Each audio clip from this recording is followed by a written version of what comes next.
Hello, everybody. It's Matthew Orr here with Wet Ink Games for our ongoing GenCon special coverage. I'm joined today by Stephen Wu. Stephen's an artist, a writer. He's done cover illustrations. He's done commissioned portraits. He drew on some shoes. He Best amazing. project. And he also is the writer and the artist for Tenebria, Remnant of Rome, and he's done a bunch of art for Jiangshi, the Blood in the Banquet Hall. So, Stephen, welcome to this little Gen Con podcast that I got going on. Hi, everyone. Thanks for being here. Stephen, I want to ask you some questions about kind of first thought, best thought kind of stuff, right? All right. I want to know what the best noodle-based food is. Oh, it's so hard. All right. Well, my favorite actually is the Xi'an biang noodles. It's gotten it's gotten pretty big in the U.S. now, thanks to Xi'an Famous in New York. But my mother's from Xi'an, so it's like taste of childhood. And actually, when I was little, I didn't like it as much, but now as I got older, it's so good. Excellent. All right. What's the best animal to draw? Real or imaginary? Whatever. Okay. Whatever you want. I got two. So real animals. I love drawing tigers. Tigers are so cool. I draw a lot of tigers. I'm practicing on drawing tigers. I'm not very good at drawing tigers for as many tigers as I draw. So it's a work in progress. But they're so cool. I really like them. Imaginary animals, obviously dragons. And the cool thing about dragons is, you like elongate shapes here, you exaggerate there, and they're not real, so people aren't, as long as it looks plausible, I feel like it's okay.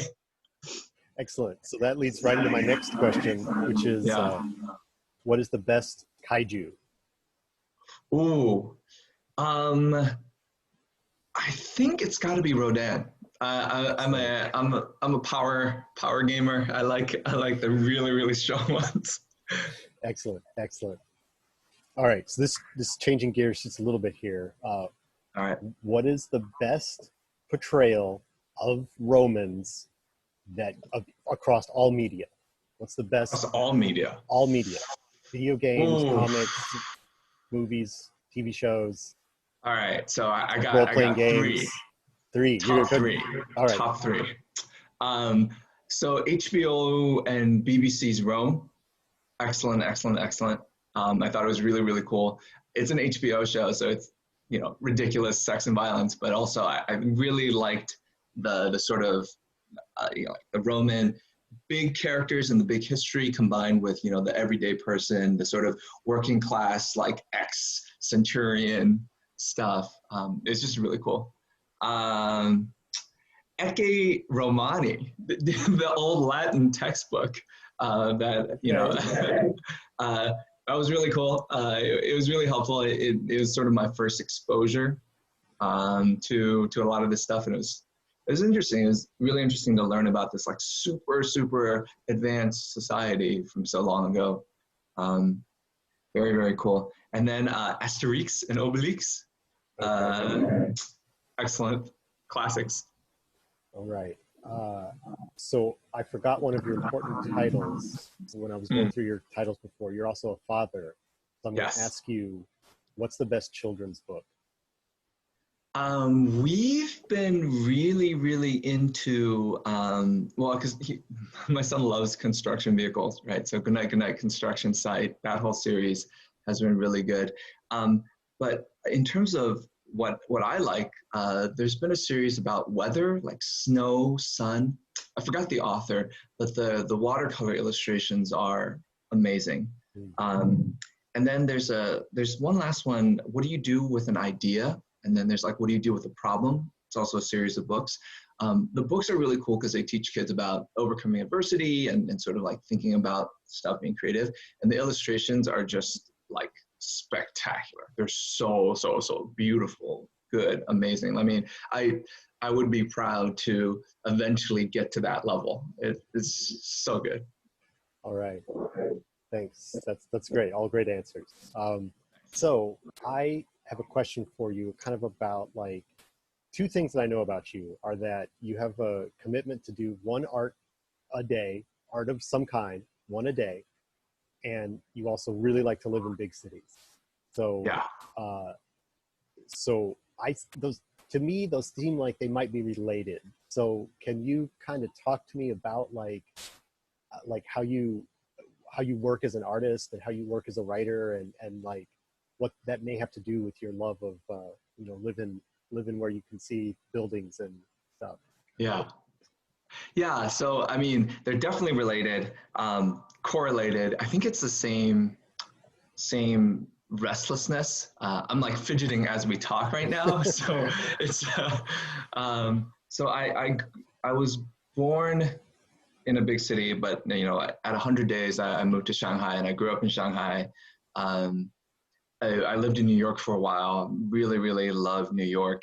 There's something about these big cities that just excite me, and there's variety. And also, my personality is such that I feel like I need to be learning or advancing or doing something, or else I feel stagnant. And in terms of my artwork, it's not as much. I don't think of it as much of a career as an education with a productive byproduct almost. Yeah. So I do an art project today because I feel like that's the only way to improve. And when I was focused more on writing, I also forced myself to write, a certain number of pages a day. As I started doing both art and writing more seriously, I sort of split the time between the two. Sometimes I would, do a little of each. But then the art stuff, I've always been drawing ever since I was little, and the art stuff sort of took over, especially with the lockdown and there being less to do. It's been easier to find the focus for it. Other than, my son, who's a whirlwind, always just destroys all my stuff and destroys my process as well. So that's the big challenge. And I do think that it's fulfilling, that the sense of accomplishing something from the day, whether, when I go to a new city, I like to walk around a bunch, explore, and sort of take mental notes where everything is. That sense of accomplishment is kind of similar to if I, work on a new project, try to solve a new problem, and I feel like I've gained something from existing. That's good. Yeah, thanks for answering that. That's really neat. So I'd like to talk a little bit about the work you've done with not Never Going Home, but you did do one fan art. I think the first fan art for Never Going Home. It was yours, but what I meant was for Wedding Games, you've done Tenebria. You did all the writing, all the art, and then now you're one of the artists on our current project, Jiangshi, Blood in the Banquet Hall, and which is still on Kickstarter right now. So if you're watching this video and you haven't backed it already, please go check it out. Go do it. It's awesome. Yeah, fully funded already. So you're getting on at a great time. Yep. But can you talk about any of the art or the writing for either of those two projects and like just anything you want to say about the work that you did with there, like for either of those two that you've done with us?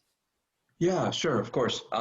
So for those two projects, they're two very different experiences. I did a little bit of writing for Never Going Home for the mission folio. Oh, that's right. You did one of the missions. You did. That's right. You're in the and then, yeah, yep. And then I did. I think we first started working together on the Wild Skies, the Americas expansion. Did a couple of the posters for that. Right. It was actually, you did because you do so much art, it was actually before that. You actually did a promotion, yeah, web banner for a release party, I think, for the first book, and that's how we discovered that you existed. And then we're like, you've got to be part of our second book now. Yeah, that was pretty fun. That was awesome picture to do. Yeah. In terms of these more recent projects, Tenebria was really a challenge to realize a place and a setting. The experience was something that I wanted to, I wanted to learn about the system, and that sort of stuff really is interesting to me. the idea of a gamer experience and this sort of like lived in plausible world where players can actually just disappear and feel like they're part of this community. That was sort of what drove Tenebria. I was thinking of these sort of post-apocalyptic settings, that aren't zombies or nuclear winter as well, but essentially an environment that would force people to trust people that may not be trustworthy, and to sort of scrabble to survive, and sort of the fall of Rome in Europe, fall of the Western Empire was sort of the obvious choice. So doing the artwork, my artwork tends to be, especially the stuff that I was working through that period, tended to be very, colorful, saturated, lots of sort of painterly strokes, and slightly rough strokes. And I thought that the artwork really fit because it fit with this sort of like illustrated, fall of the Roman Empire sort of classic style. Yeah. And so bringing that whole thing together and bringing that sort of aesthetic and that experience together was really awesome learning experience. And it was just really fun to do. Your colors were really great and very strong. And your pieces were so big for Tenebria, some of them.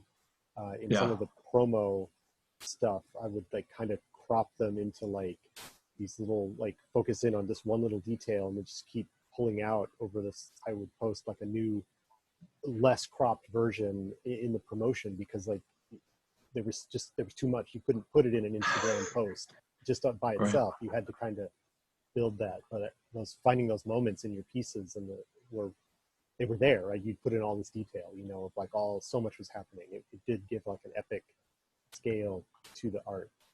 Yeah, and that was super, super fun to do as well. It's, it's like reverse Finding Waldo sort of thing for me sometimes. Some of these pieces I work on, when I was little, I used to like draw these elaborate battles. This is before, any sort of technique. So it was like stick guys, and it would be, red stick guys in red pen versus black stick guys in black pen. And my middle school and elementary school were filled with the same. I've got, I'm sure they're somewhere laying in a box, but yeah. And so what I want to do is that same sort of, this is, making the artwork. This is like, this is what I have to say.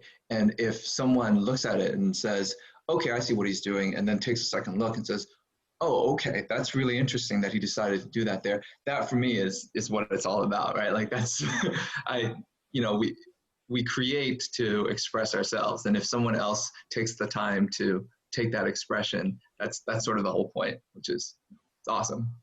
And yeah, I really appreciate that you noticed a lot of these small details too. So. Oh yeah, they're great. And so changing gears just slightly, talking about Jiangshi, like the art that you're doing for that one is almost, you kind of set it up for me here. It's almost the opposite, right? It's black and white only, but just a little bit of red here and there. So what is that kind of, I know you can do with technology because you work digitally, like you could have painted it, and maybe you did. Did you paint it like in color and then just switch it to grayscale? No, that would be way more work than I made for myself, actually. No, it is also the difference of the project, right? So this is very much I want to say nostalgic, even though that's not quite the right word. But it's kind of a callback to a different era. There's the horror elements as well, and I think black and white, do more with less when it comes to horror. But we have these preconceptions of the 1920s, at the turn of the century, through these black and white photographs. Our imaginary conception of these places are black and white. And I think with some of the stuff that I did for Jiangshi specifically, it was very easy to find a focal point because the narrative sort of force of the game is so focused, right? Banana and Sang both have this this is about immigration, about family, about racism, about real life experiences. And I learned art recently mostly through watching YouTube videos and tutorials. And the one of the things that one of these guys said, which is really super helpful to me, is why reinvent the wheel? Everyone has these preconceived notions. Everyone has these like imaginary visual vocabulary. Why not use what they have? It's going to make your pieces more effective. I'm not here to change the way that people talk about visual communication. I'm here to illustrate a concept and to show you and to engage you with the story, right? So so Jiangshi was really cool too, because a lot of the briefing was so focused. A lot of, I think the designers had a very clear idea of exactly what they wanted to convey. So with that sort of, with these concrete details, it then became very easy to focus the eye on specific concepts or, specific monsters. The female Jiangshi, we had all these briefings, and it was, Sang and Banana had this mood board too, that they said, we kind of want something like this, something like this. So it was very easy to crystallize that into something that spooky, but also draws from my childhood of consuming Hong Kong cinema, right? So. Excellent. So you've done all this great work, and so what's next on the horizon, or what? Because what's the current edge? What are you currently learning about art now, or what is the future project that you have? Yeah. So I am still getting some commissions coming in. I post a lot on Reddit. Occasionally one of my pieces will get really big, and then someone will message me and be like, yo, that's so cool. Can you draw me this? And then, I'm a giant nerd. So I'm like, yeah, that's awesome. I've been wanting to draw this. And then, it'll be something cool. So I'm doing a bunch of commissions. I launched an Instagram mostly just for art. I'm kind of shy on social media. I used to be less shy, but I'm becoming more and more shy in my old age. So my art station and my Instagram are basically, the things that I put out there, and I probably should spend more time putting more pieces up. I think of it as my continuing education. So I don't know, in terms of art, I don't know what assignments are going to come in, but I'm currently just working on whatever is there. I was thinking about making a comic book, or like a web comic out of, there are two projects: a short story that a buddy, or a screenplay that a buddy of mine had written that he sent to me, which is amazing. I'm still doing research, and I think that'll be the bigger challenge, and like over several years challenge. And then I'm thinking about, I'm about to start running a D&D 5e campaign, and I'm thinking about turning that into a comic and then posting it online.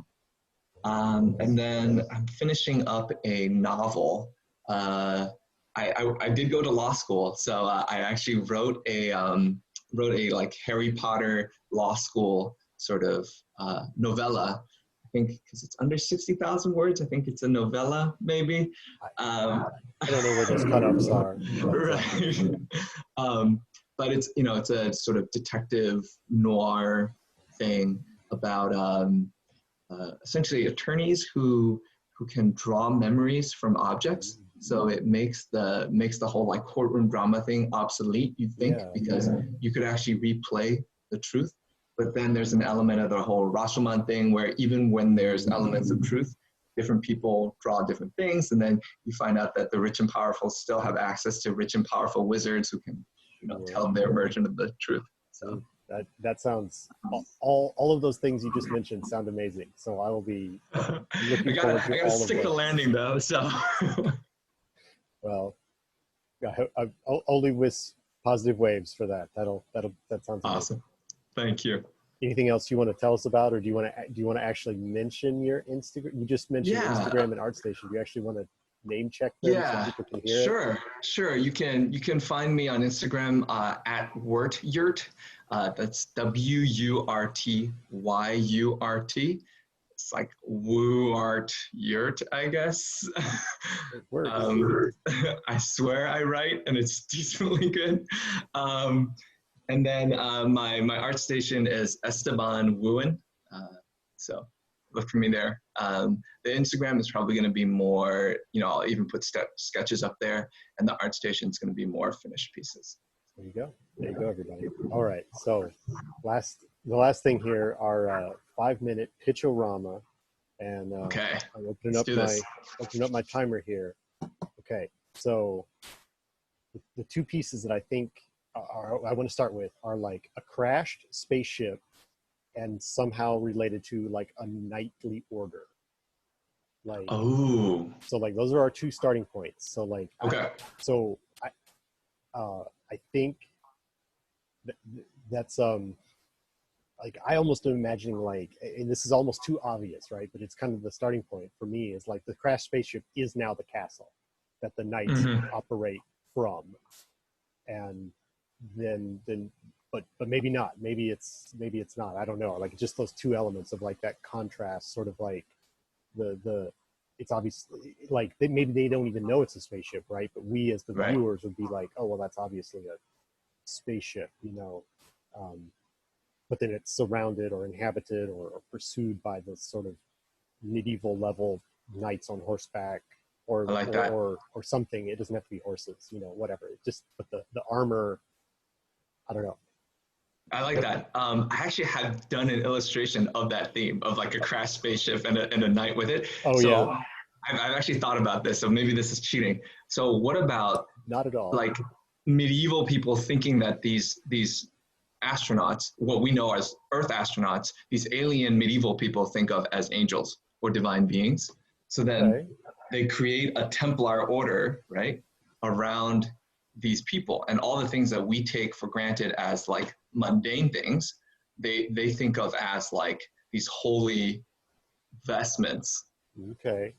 So you'd have like somebody's got to wear the helmet or whatever. Yeah. Is the symbol. And then symbol of their office. The astronaut ice cream is like, the holy manna, right? Like people are like, this is sweet and creamy and it's dry at the same time. But people have shields with the little NASA symbol on it, right? Because it's like. Okay.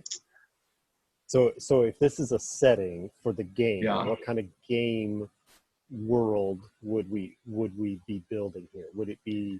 I mean, is it even? I assume it's sort of like going to be a game because that's what we're doing here. But like, maybe it works better as a comic or a movie or something like that in your mind. Yeah. Like, if it was a game though, what is the sort of like? Who are the player characters? I guess is what I'm saying. Yeah. Are they the aliens, or are they like the second wave of humans who are come and then they are encountering this civilization of medieval aliens, or what? How about aliens? How about the aliens? So you could do two things. You could do like an RPG, right, where you take on the role of the aliens and you get commands from the mission computer, who is like the divine being, or else it could be like even like a board game, like a mission-based board game, and then you go out and you do quests, and then you collect like points as an alien, and then your mission is to ascend the ranks of knighthood to senior commander of operations, which is like the highest of the order or something like that. So you're imagining like almost like the Road to Legend expansion for the first edition of Descent, right? Where you're or I guess Descent second edition, where you're playing the same board game over and your character's growing over time. Like, yeah. Do you imagine it taking several sessions like that, or is it? Yeah, or you could even do it like short one, right? Like you can do like dice rolls and like you can have like card collecting for powers, and all these powers are based on like our modern gear, but then they can like work on alien monsters, and then you rise in chivalric rank. Whoever becomes the chief commander first wins the game, and it's like a competitive like card collecting mission game. Wait, is it like what's the? Have you ever played is it Knights of the Round Table? I can't remember what it is, but there's a Arthurian game where like you're I putting have played it. it's a Yes, it's like yes. mostly cooperative, and there's like the catapults are attacking Camelot, and you're putting swords down if you complete missions. And Yeah, yep, but, yep, yep. but And there's quests. but somebody's Mordred is the thing. Is like, Ah, and like you I don't know played who. this. You don't know Yeah, who is. yeah. So any of those elements appeal to you in this like world? If you're all I like like fighting that. to be like become the supreme order, is there a Mordred in the game? The Mordred is the one that knows that it's just mundane. The Mordred Ooh, is the one that accesses the ship's like main computer and is being guided by the main computer. That okay. this is like to help colonize, terraform Earth, right? So the Mordred, Oh, instead there of you fulfilling go. these quests, wants to wipe out the aliens. All right. I think Boom. that's some good ideas there. We got some good stuff. So Nice. everybody be prepared. Coming in 2022, a thoroughly play tested and gorgeously illustrated retelling of the Arthurian legends based on the NASA missions of the future. Nice. All right, Stephen, thank you so much for talking to me today and being part of this effort to have Gen Con in a whole new way. And I really It's a appreciate you pleasure. sharing your stories and talking today. So Yeah, of course. uh, great. And thanks for watching, everyone. And from us here at Wedding Games, that's the end. See you later. Bye. See ya.